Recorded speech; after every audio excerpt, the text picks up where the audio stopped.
It is an offering, and it is about love and faith.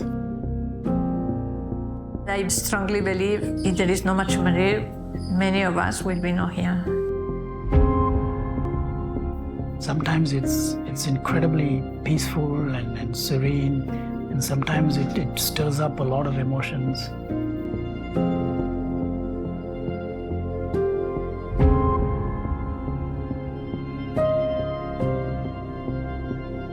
And still today, actually, I really feel privileged to be at home in this space.